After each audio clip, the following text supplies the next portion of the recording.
Hi there, my name is Jill Kiedaisch, and I am here today with Integrative Health and Wellness Coach Jenn O'Connor, and we have a lot to talk about, so we're just going to jump right in. Thank you so much for being here, Jenn. This is really exciting.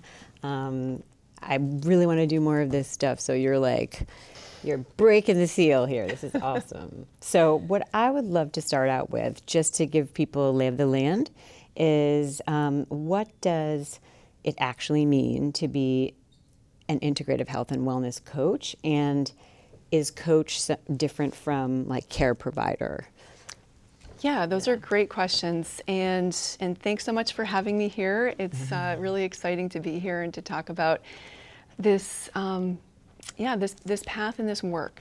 And so to answer your question, so yes, I'm an integrative health and wellness coach, and I'm also a medical provider.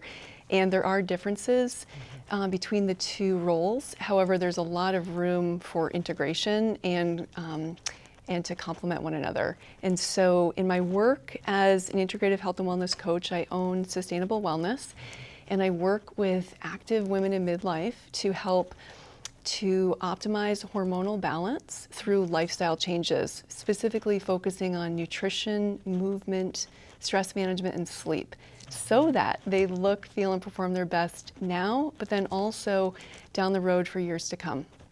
That's excellent. This is brilliant, because I feel like there's so much to be talked about in this moment, and so many gaps in sort of traditional medicine where I can imagine your work fits right in. But first, talk a little bit about that multidisciplinary approach, and starting about what brought you here in the first place. What kind of called you to this? Yeah, so what called me to this goes way back to my undergraduate studies. I studied nutritional science and dietetics, and that was such a profound experience for me, because it was through that I realized how preventative we could be with our healthcare based on what we put into our bodies. And I really started to see how food was medicine. Yeah. And that trajectory has followed me, really laid the foundation for all of my professional work since then. And as we're going to talk about later today, I've worn a lot of hats in the health and wellness space, and both, in holistic health and then also in more traditional medical settings. And regardless of the setting that I'm in, the foundational aspects of our health and wellness that are rooted in the basics of nutrition are always important. And if we can really get that to a place where that's working for us, then a lot of the work flows from there. Oh, excellent. Would you like to talk about some of those hats right now? Yeah, absolutely. So as I mentioned, my undergraduate degree is in nutritional science and dietetics. And I also, from there, I was really interested in holistic health. And so when I graduated with my bachelor's degree from UVM, I moved out west. I went to an orthopedic sports massage school and worked as a sports massage therapist, and had the opportunity from there to work with a lot of our country's athletes, our top athletes. And then after that, my appetite was really whet for a lot of different things.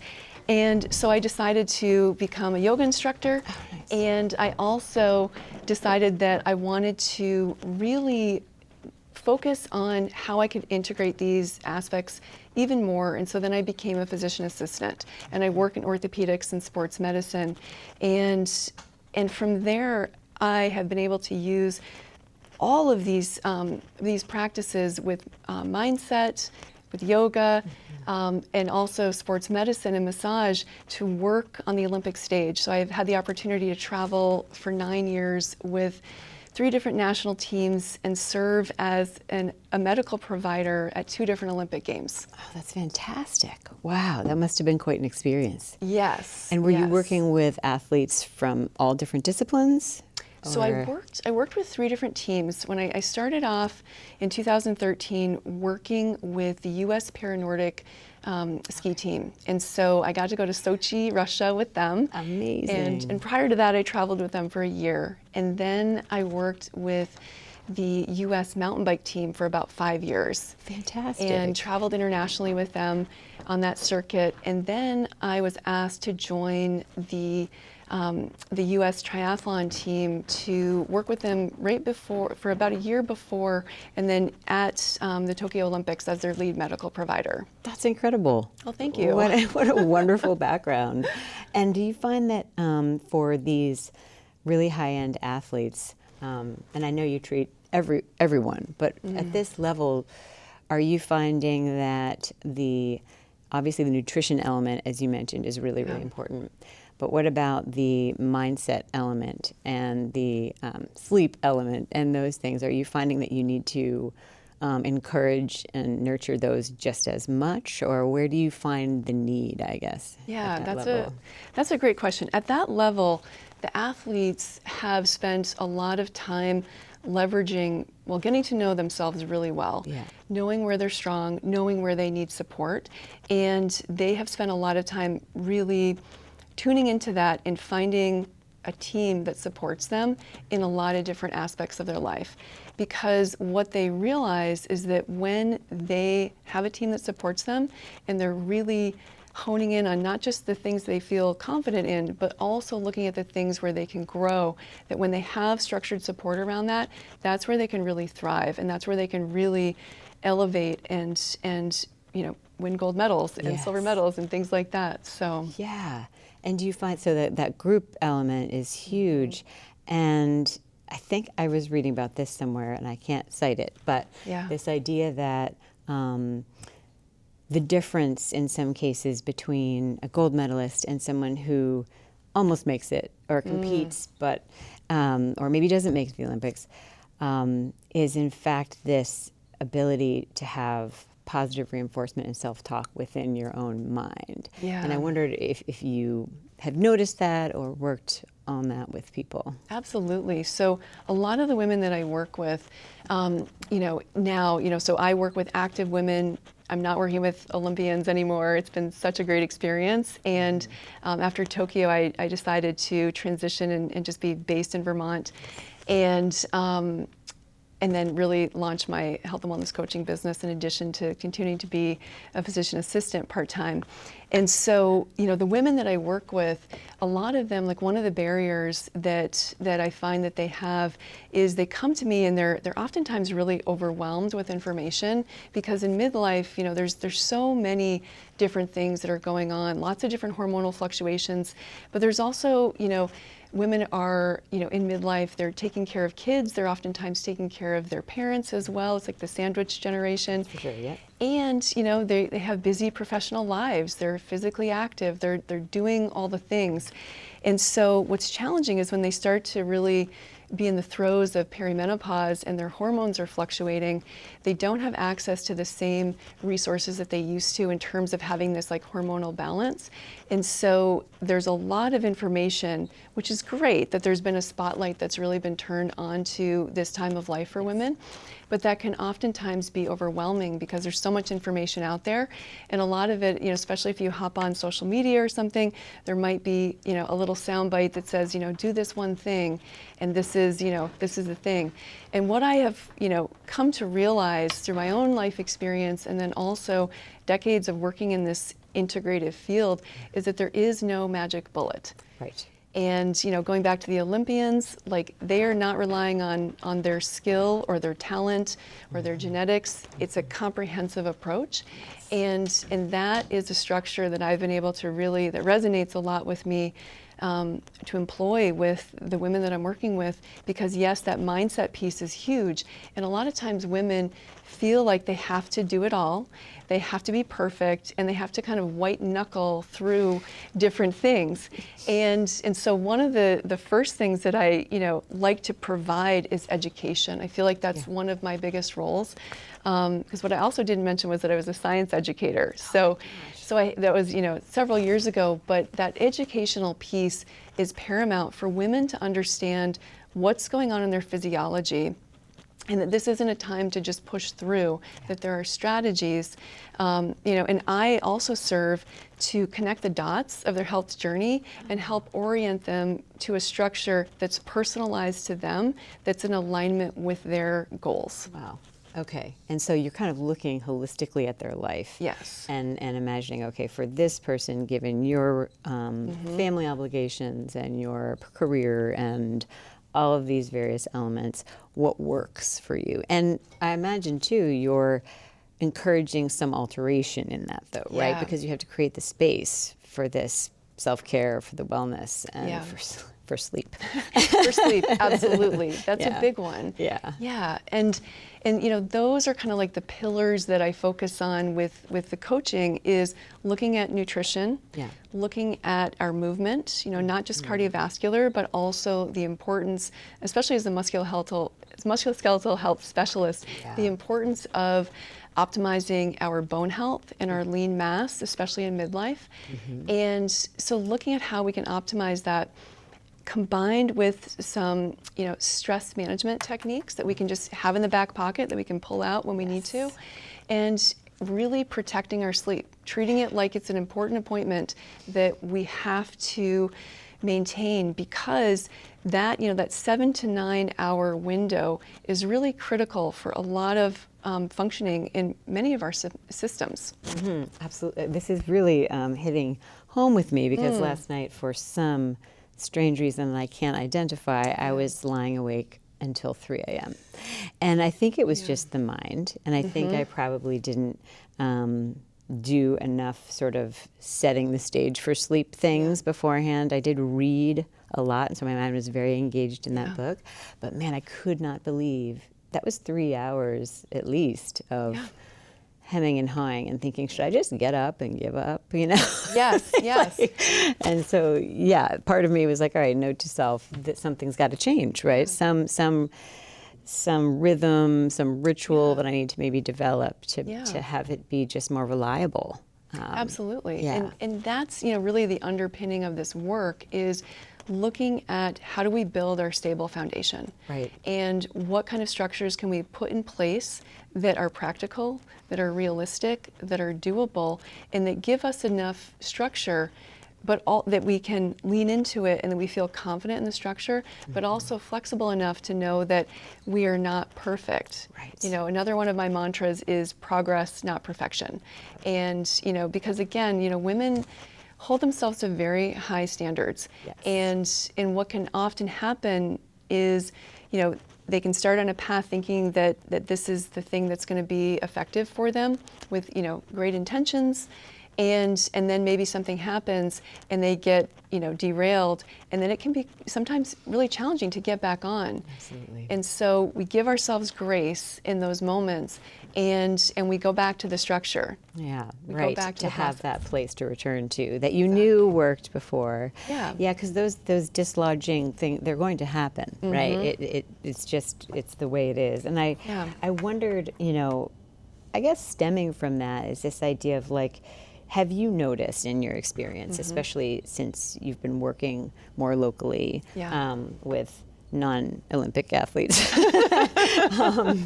what are you noticing are the biggest detriments to people's long-term health? Like if we're talking about sort of this middle of life, reassessing your energy, reassessing your responsibilities, trying to continue to prioritize your health, even though perhaps you've taken on the care of your parents, things like that. So do you find that there are big stumbling blocks that are very common for lots of people? Yeah, I think that let me just go back and say too that I love that I've had the experience of working with Olympic athletes, but I also want to just say that I work with active women, in the way I define an athlete.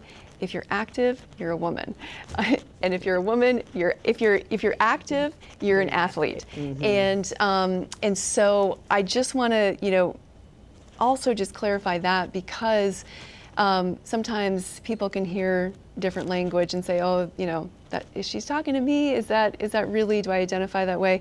And so I say that because we all have a lot of opportunity and room to to hone in on what works for us. And so in terms of like detriments or barriers right now, I think one of the biggest things that we can do is treat our health like an investment, like a financial investment.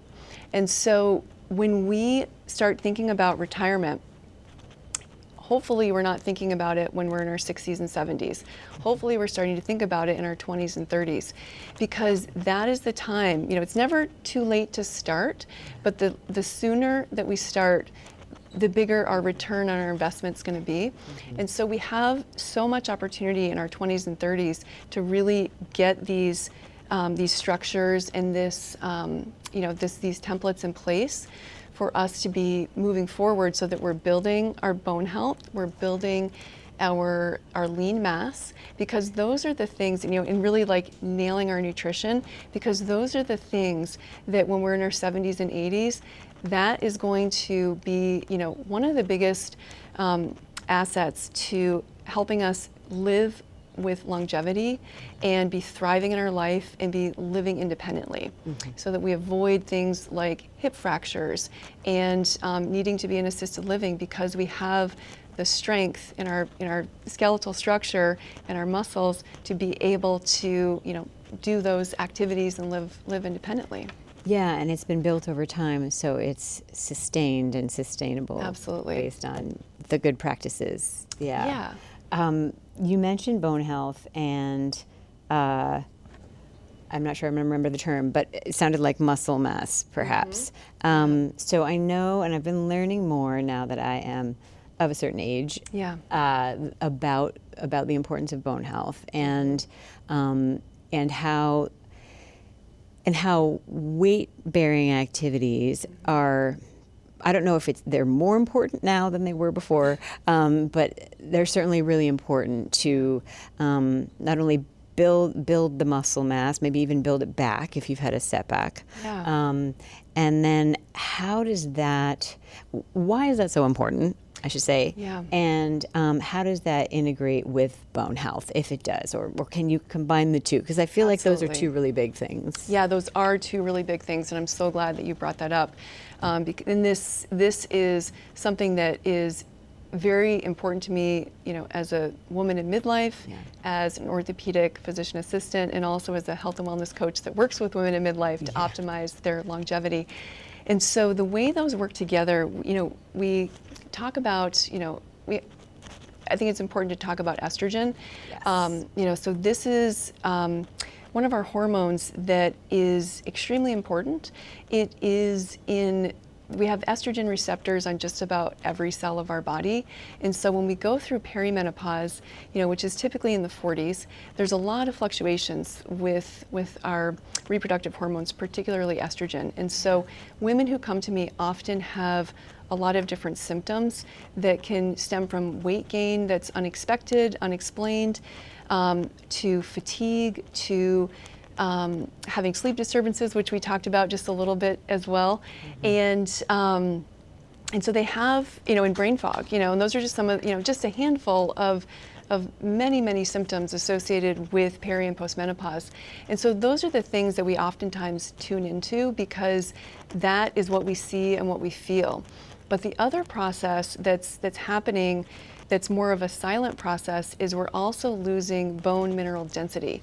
And this happens because estrogen is one of the primary hormones that mediates our bone building activities.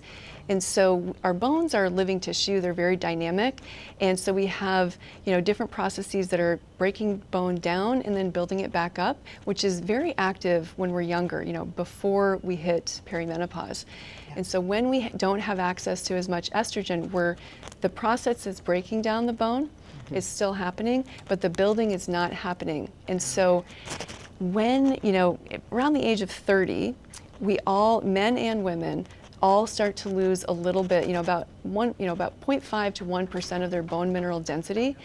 And so that is a steady decline unless we do some kind of intervention to counteract that. So the intervention would be to muscle train, to do strength training, and also have the strength training is going to build the muscle mass, but it's also going to stress the bone, and it's going to create an impact on the bone so that it starts to build and signal the bone to build more tissue. Hey, okay. And why that's important is because when we go through menopause, we lose, women will lose between 25 to 45% of their bone mineral density within the first 5 to 7 years. No way. Oh my gosh. I know. That's astounding. And it is astounding. Wow. And the reason why that's important is, currently the U.S. Preventative Task Force that has recommendations for when to get different screening tests, like a bone mineral density scan, which is called the DEXA scan,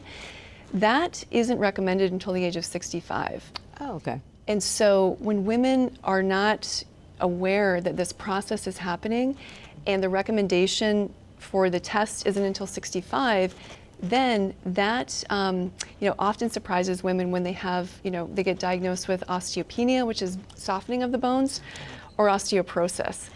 And so I want to say 2 more things about that. So that's important because there was a study done that looked at 33,000 individuals, men and women, and that was done in the last 10 years.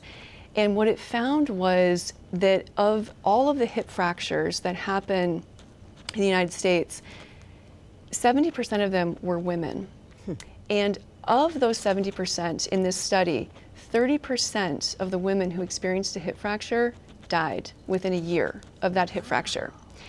And that is not because the hip fracture killed them. It's because at that point in their life, when they're they're elderly, they have other comorbid conditions, like maybe they have heart disease or lung disease, or maybe they're living independently and they don't have a lot of support in their life anymore. That the hip fracture is a very debilitating condition, and it's really hard to recover from, especially if you don't have, good health to begin with and you don't have a support system. And so this is why it's important in our 20s and 30s to, again, think of this like a financial portfolio. You want it to be diversified and you want it to be started young. Nice. And there is hope because, again, we can start this at any time. There was another study done called the Liftmore study in the last few years, and this looked at women in their average age was 65, and they were enrolled in a supervised strength training program.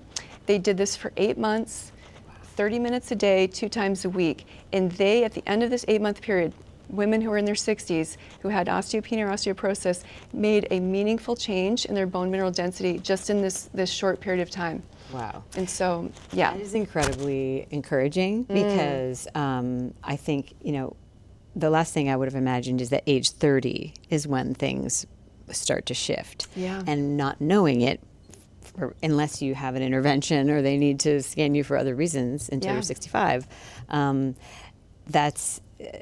it's so encouraging, I think, for a lot of us probably out there to think, well, I could just start tomorrow. I could just do this. And no matter what age I am, I could make a difference if I commit and if I have the right guidance. So exactly. That's kind of brings me to my next question because I have definitely known people and myself overdone it in one way or another, running too much, messed up knees, lifting too much, pulled things. So, or just being in a position where you lose that, something knocks you off, you're out of your rhythm. You're like, I know I should get back to that, but how am I going to do that now?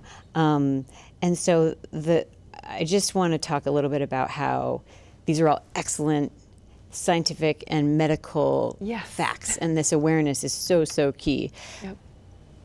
But speaking for myself, I still need somebody to be like, hey, here's how we can lay this out for you. Here's how, given your life and your needs and the fact that you just came out of surgery, et cetera, here's what we could do. And here's it not only geared to you as a person, but your age, your goals, right, in life. Yes. So tell me a little about that guidance, that coaching. Element.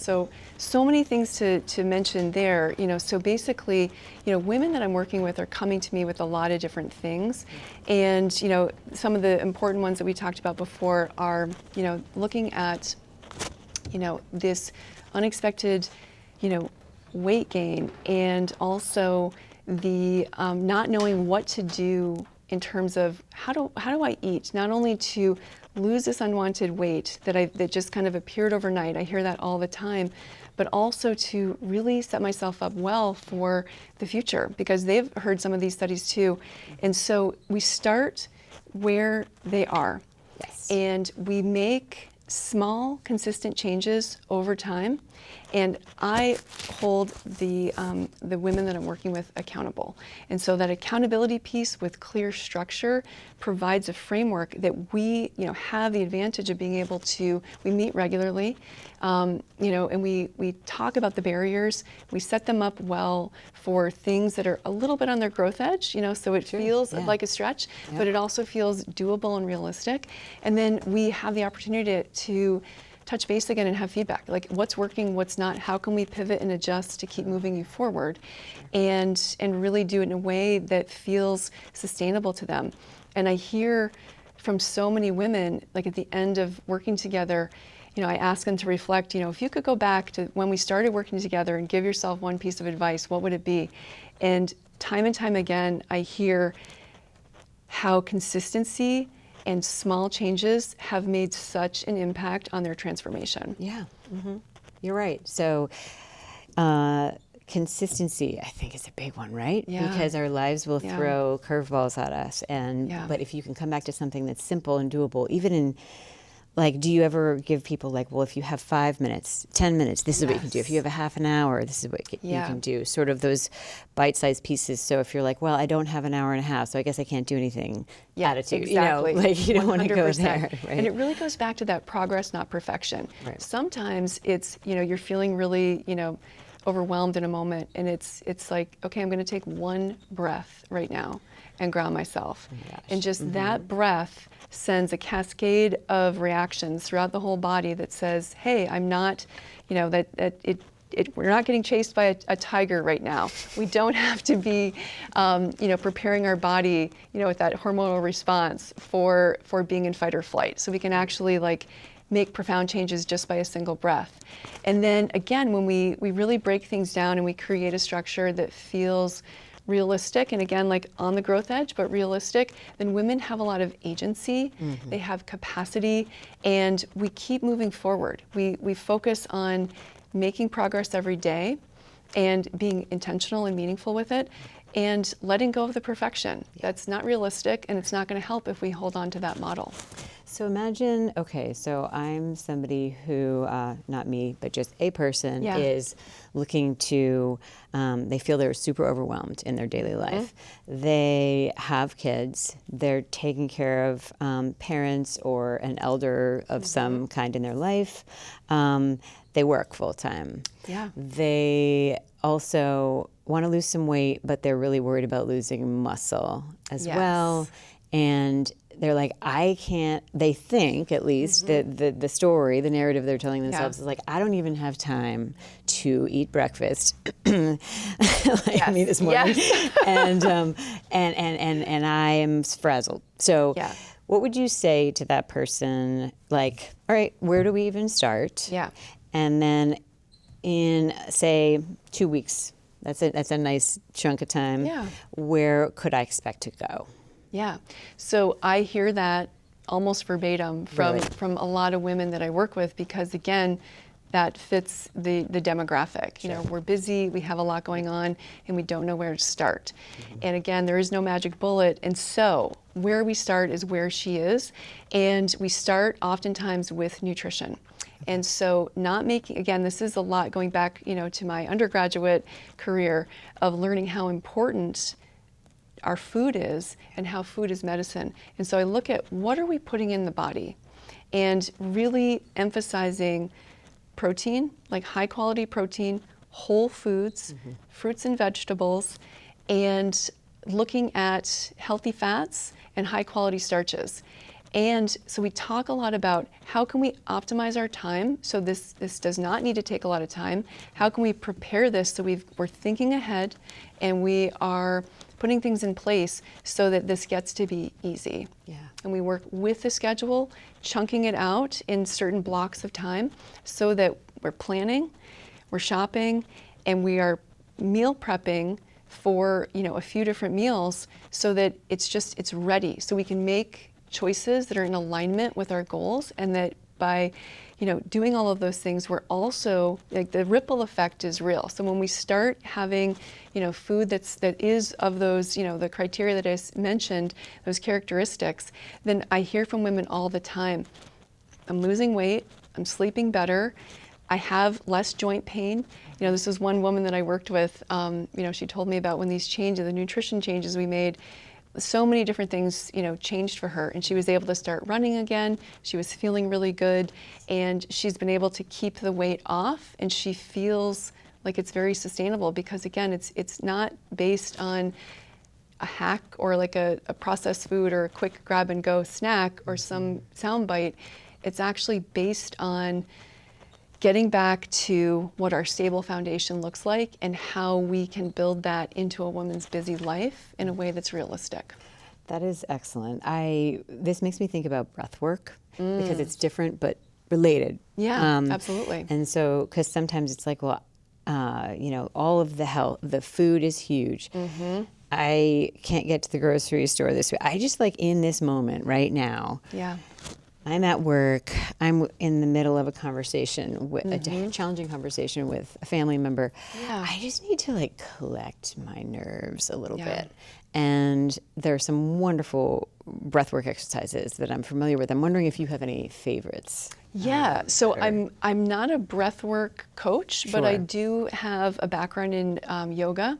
And so the breathwork, some of my favorites are, as we talked about before, taking time to just do one deep breath where we can feel it expanding, like entering our body and expanding through the chest, and kind of letting that really be like a three-dimensional breath and feeling that all the way. Doing a body scan, and also having, like, feet grounded on the floor, sitting up straight, and just letting things that don't need to work, let them relax. So oftentimes people hold tension in their jaws and their shoulders. And so really, like, that awareness is a big part of finding that stillness in the moment, but it's also a big thread that I weave through the coaching program. So we're always coming back to our awareness, to our mindset, to our self-talk, and our structure. And these are the things that are, maybe don't sound exciting, but they're the things that are the fabric of consistent behavior change, which ultimately is the goal. Yes. We just keep coming back to it. It just feels so doable, the way you're talking about it. It feels like, all right, sign me up, Yeah. And I think that that's really encouraging because that's often the opposite of what we typically feel. Yes, So I have about 37 more questions for you, but I do want to allow, before we have to wrap, So this is it's tough to even put this into one question, but I guess if you could just offer to our audience, like, here's one, maybe two major takeaways that they can just carry with them, like a little reminder in their pocket. What would those be? Wow. So the first thing would be that there is hope. Yeah. And there are options. And when we can start with what we're putting into our body and have that awareness, we are going to feed so many things. Oh, that's perfect. Love that. All right, I'm just going to clip that out and that little angel on my shoulder. Thank you for that. I do want to give you a chance to just say anything else you'd like to say that we haven't had a chance to talk about, and share your website and any other information. Yeah, well, thanks so much. I guess some of the important things to recap are that I wear a lot of hats in both spaces, and both, like, more traditional medicine and then integrative health and wellness coaching, and I think there's just so much opportunity for that to be complementary, and that in terms of my coaching, again, working with active women in midlife to really optimize hormonal balance through lifestyle changes, to augment, a lot of the women I work with are also on HRT, which I think is a fantastic hormone replacement therapy. Therapy, yes, which I think is a fantastic option for a lot of women. Yeah. And as we've said, or I've said multiple times, there's no magic bullet, and so that can provide a lot of help for and a lot of support for women because of this additional hormone therapy, and pairing that with really clear, consistent lifestyle changes with nutrition, with movement, with our stress management and our sleep. Those are the things that really culminate in setting us up well for longevity. Absolutely. Thank you so much. You're so welcome. I think we could probably have, I actually had a whole line of questioning about HRT. Yeah. So we don't have a lot of time to get deeply into it. But just for folks who don't really know what it is, do you want to give a quick kind of synopsis? Sure, yeah. So you might hear it called hormone replacement therapy, hormone therapy, or menopause hormone therapy. Okay. And it's all talking about the same thing. And basically, there's a lot I'm not a gynecologist, so I will speak in general terms about this. But what I do believe that, there, as we were saying in the beginning, there's a big light that's being cast on women's health now, and this is such a tremendous opportunity for for women to really be aware of what their options are. And so specifically with regard to HRT, this, I feel like every woman has a right to know what her benefit versus risk profile is. Sure. And that, should happen with a primary care provider, a gynecologist, so that everyone knows what, if their risk, outweighs their benefit, because that hormone therapy can be tremendously beneficial in a lot of different ways. Again, going back to us having estrogen receptors in just about every cell of our body, and then in perimenopause when we have a lot of fluctuations, and then in menopause when we have a sharp decline that happens rapidly, then women really feel that, and that shows up not only in the symptoms that we talked about, but also the silent ways where, with our bone mineral density. And so HRT is something that should be something that is discussed with a woman's healthcare provider, and she should really be informed about what her options are. And do you sometimes work with, say, I have a general practitioner. Yeah. Would I connect you, for example, to be like, here's something I'm working on, just so there could be sort of Absolutely. a unified approach? Do you have like a care team? Yeah, so I have going on? a care team intention. And so I'm not working with specific, only, certain individuals, but I always refer when necessary. And so, if there's something that's outside of my scope, I will always refer to the appropriate provider, to support that. And then always welcome to have other providers say, hey, I'm, working on this treatment plan, and, can you help provide some structure with this? So I do that frequently as well. And does that apply for folks with, say, genetic conditions, or, for some folks it's a lot more than just general health and maintenance? Yeah. It's like, I'm also dealing with kind of a major issue here, whether it be a genetic disease or something you just discovered. Do you have celiac? Or, I don't know, something like that.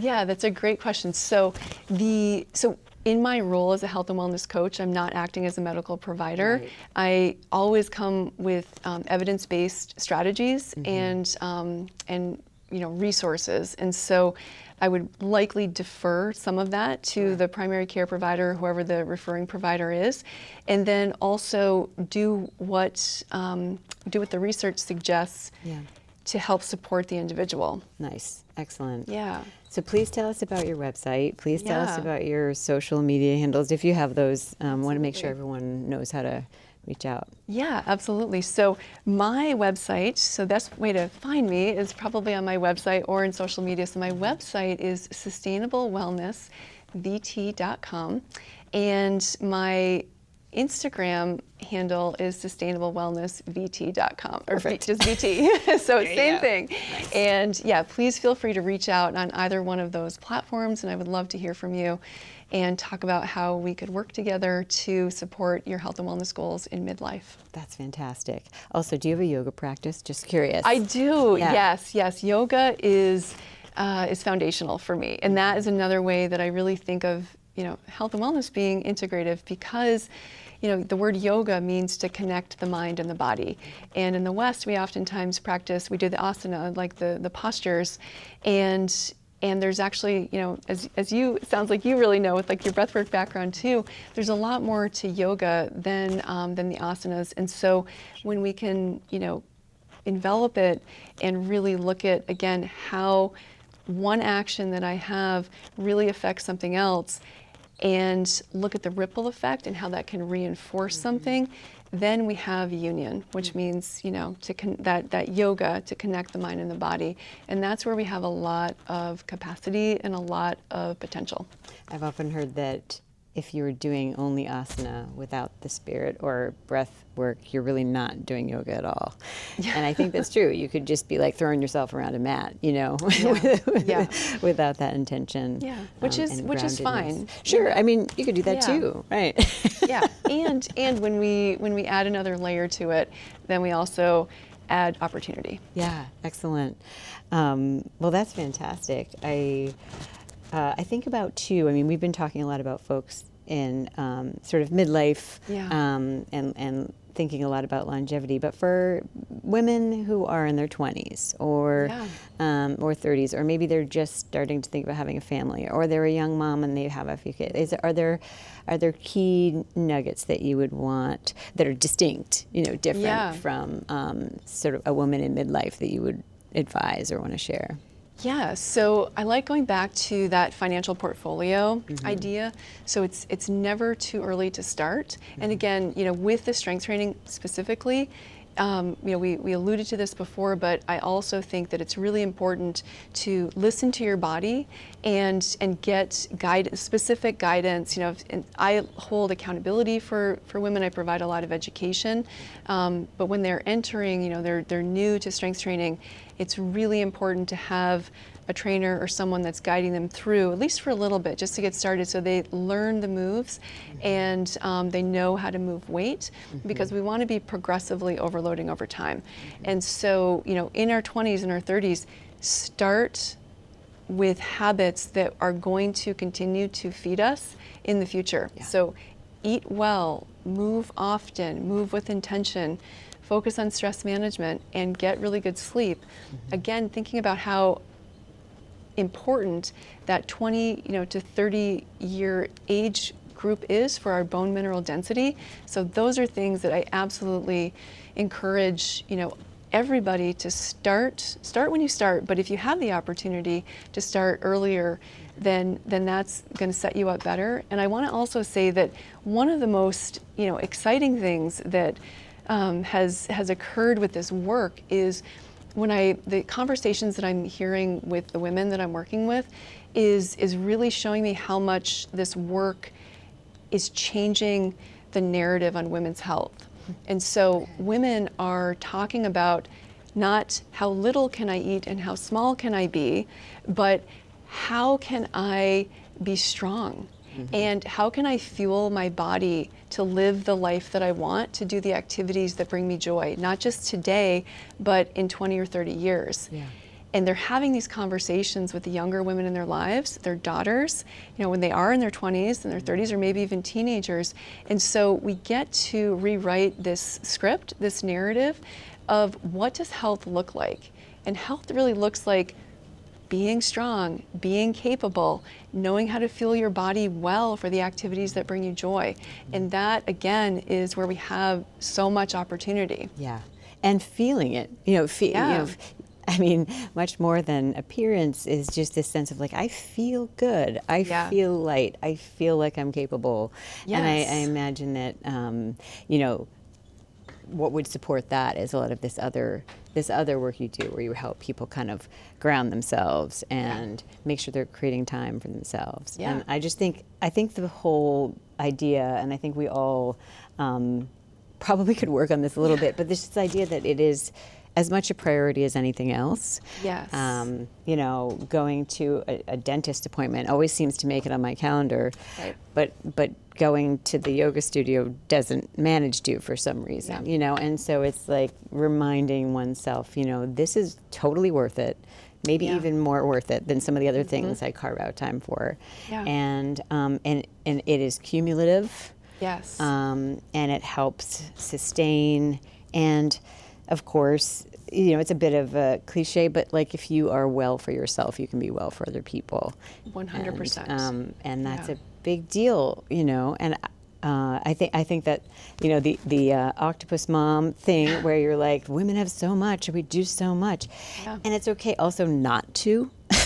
Like, you know, be like, you know, maybe I won't have that eighth arm. Yeah. Maybe I won't spend, you know, I don't know, 20% of my month doing things that I don't actually need to do. So that sort of like reminder that that enough is enough, and what feels right to you. Because some folks love the juggling of plates, love that, and other folks are like, you know, I really only want to think about two things at once.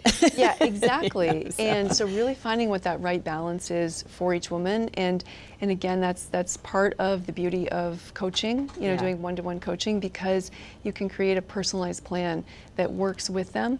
And yeah, you know, another mantra is like the 80-20 rule, you know. So it's like we really lean into, you know, these changes 80% of the time, and if we can do more, that's great, but real life happens. And so instead of falling off, you know, whatever the track is that we're on, we give ourselves some flexibility and some grace, and we keep coming back. We lean into these things because we know that they're important, and we know that they're going to pay dividends in the future, and so then it becomes almost impossible not to include them. Exactly, yeah.